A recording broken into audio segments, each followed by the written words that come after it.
was always the Jags. Always the Jags. Welcome into Always the Jags. Today I'm doing kind of a faster energy episode because I want to kind of get into the energy of free agency. It is right around the corner in March 12th, and what we do in free agency is going to highly impact what we end up doing in the draft. So for me, these are my free agency moves that I would make. Okay, so my first free agent signing that we are going after, this is someone we should have got 2 years ago when he hit the market, is our greatest free agent signing in history, and that is Calais Campbell. Calais Campbell. I know last year I really wanted to sign him and bring him back, but I didn't want to bring him back for like more than $5 million, and I think he went to the Dolphins for around $8 million or something like that. You know, I have to eat those words because we should have offered him $10 million because he had more of an impact than Eric Armstead did for our team.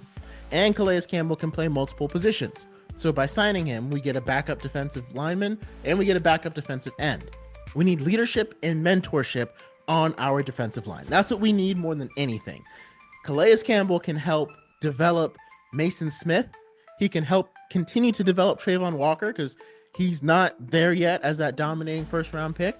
And I mean, he can continue helping Josh Allen, you know, because Josh Allen he's great. You know, he's the way he is because of Calais Campbell, but it's like, let's keep it going. Right. And he can even help develop Eric Armstead, or at least take a lot of the pressure off of Eric Armstead because he knows what to do.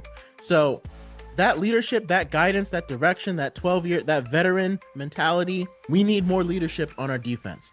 We need to go write a blank check for Calais Campbell. When I went online, I was able to get him for a 2-year, $6 million deal that was fully guaranteed.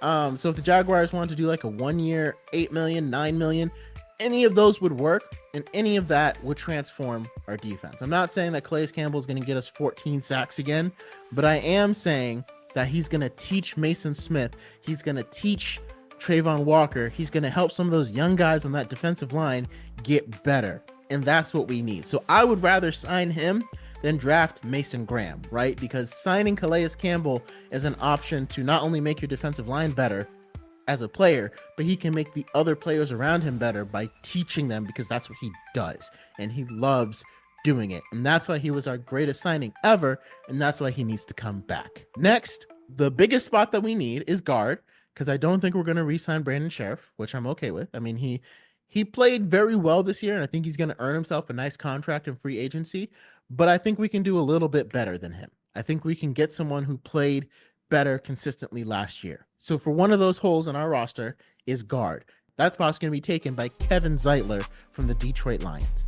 And I think Kevin Zeitler is perfect for us to sign. A lot of people are going for us to sign Will Fries because he's younger and probably more of a long-term answer on the offensive line. But again, I'm under the impression, especially with our GM, Gladstone, I feel very confident in, of us turning into more of a draft and develop team. So that way we can sign guys in free agency who may not be here for the next 5 years, right? Like, we're not going to give Trey Smith, Will Fries deal to Kevin Zeitler because we're not going to expect him to be around here for the next 5 years. We can draft a guard in the maybe third. I think we should draft one in the third round, and he can be our backup. He could be our swing tackle. And he could also be waiting in the wings to take over. And when I was on free agency, I was able to give Kevin Zeitler a 3-year, $12 million deal, which I think is perfect for his value. His grade last year was 86.7, which is exactly the same as Will Fries. But because Will Fries is younger, he's going to get a much bigger deal. And I really wanted to go after Trey Smith and offer him like $21 million a year. And if we feel like we have the cap space for it and we're able to bring him in, I'm okay with it. But I would like to bring in Kevin Zeitler because bringing in him would anchor that line, right? It would give us a veteran presence, and we can have another guy waiting in the wings to develop to slowly be able to take that spot over one day. So my guard pick would be for Kevin Zeitler. He's played for the Ravens, the Lions, played on some of the best offensive lines. I think he's going to end up being a slight upgrade over Brandon Sheriff, and I think we can give him a deal that's team friendly that allows him to be around for the next year or two, and then have another guy take over if his play declines in that time. So that's why my pick for guard is Kevin Zeitler.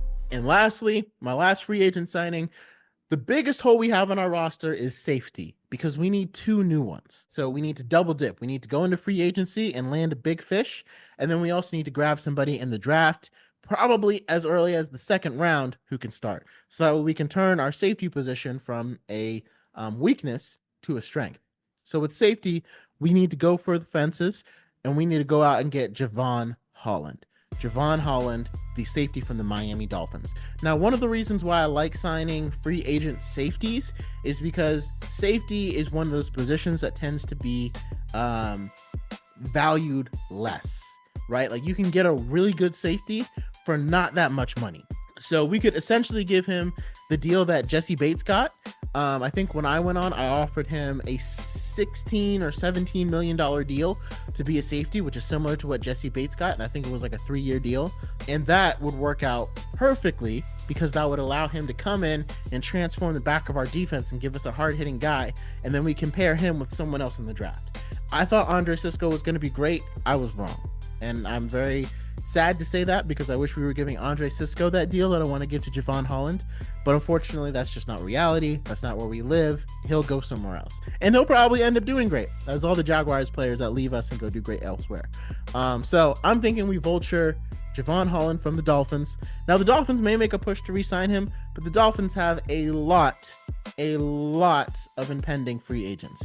And while he may be the cheapest to sign, safeties also can kind of be the easiest to replace. And I think from the Dolphins' perspective, they're not going to see Jevon Holland as a guy that they have to have. They're going to look at their offensive line as guys they have to have because Tua keeps getting knocked around. And they're going to try to retain Tyreek Hill. And you got to make him happy by keeping your line intact and maybe getting some more weapons on offense. That's my choice right there. I would go with Jevon Holland. So we don't have to have a super active free agency. With the Jaguars, it kind of like rotates from year to year. We have like a super active free agency, and then we have a very quiet one where we don't really do anything. And then we have another super active one, like 2022 when Doug Peterson came in, super active. We got Christian Kirk, we got Evan Ingram, we got Foye Oluokun. We had cap space. We were playing around with it and just signing guys. We got Rayshon Jenkins that year. I think we signed Darius Williams that year, just signing guys all over the place. And then the next year, because we felt like our roster was kind of set, we just kind of sat back and just like, okay, when Calvin Ridley comes, that was our free agent addition. And then that passed. And then now we had to release guys because their contracts were up and we had to replace them. So then we brought in a whole bunch of other guys. We brought in Eric Armstead, brought in Ronald Darby to replace Darnell Williams. We brought in Mitch Morse because we needed a center. We brought in a lot of different guys in order to help us at different positions. And now this year, I feel like it's just going to be about patching holes, right? And the draft can help us take care of the rest of some of those holes. So obviously our biggest need is cornerback. I think that we should focus our attention to the draft on cornerback because I like Travis Hunter or Will Johnson. And while it's probably rare that we're going to end up with Travis Hunter, I do like Will Johnson. I think he can end up becoming our number 1 cornerback. And if Tyson Campbell is our number 2 cornerback, that is a very good cornerback room. I don't know if Travis Hunter will eventually become our number 1. I think he should start at the number 2. Same for Will Johnson. I do really like Mason Graham, but I do think it's more important for us to get our cornerback room. So these are my free agency takes. I'm next going to do a pre-free agency mock draft for the Jaguars. I think I kind of want to do a pre-free agency first round mock draft because I like to predict what every team is going to do. And then obviously once we get into free agency, all of that changes. So for right now, this is my free agency wish list: Calais Campbell, Jevon Holland, and Kevin Zeitler. Bring me these 3 guys. We will have a good season. I promise you. Thank you guys for watching. And again, remember, it was always the Jags.